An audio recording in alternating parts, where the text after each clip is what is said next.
There's a little bit of bittersweetness in the air because this is the end of the saga, Yeah. end of some stories of characters that we have grown to love. Do you think we're going to see any of these core characters again in the future, and is there an appropriate time to wait before considering that?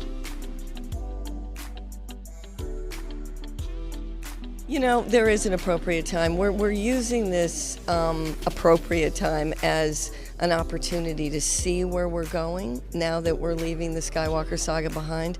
But there's no question that there's certain characters that we've created, certainly in the last 3 movies, that we may very well want to see down the line in the future. We also have huge opportunities with Disney Plus now to be able to look at that space and find perhaps even smaller stories, grittier stories, and yet Mandalorian, which debuts in November, has huge scope and scale. So we're just excited about what the potential is for the kind of things that we can do. You listed a bunch of the upcoming projects. We also know Benioff and Weiss are working on stuff. I just saw Rian Johnson. He said he's hard at work. We haven't heard of any female filmmakers that are writing or directing or attached to any projects. Oh no, we have several female directors that are working with us on Mandalorian right now. And we'll be doing the same thing with the Cassian Andor. And then conversations with David and Dan and Ryan have been that once we begin to block out the next 10 years, that will be a huge focus.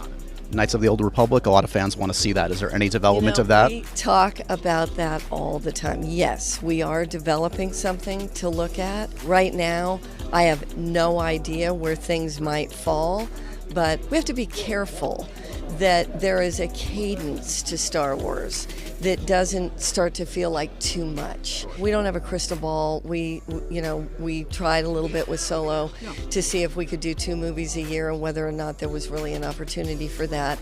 And we felt that's not going to work, so we backed off of that a little bit. But it doesn't mean we don't think about lots of different stories, because that's the exciting thing about this universe. Last thing for you, the big reveal today, Palpatine apparently Yes. back. When you heard that as a pitch, how far back does that go when you heard it? That goes back to when we were talking about Force Awakens. And, just the whole blueprint of where we've ended up now has kind of been in the works since then.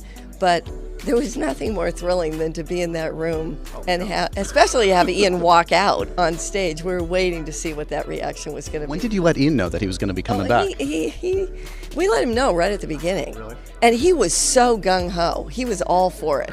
He had a blast.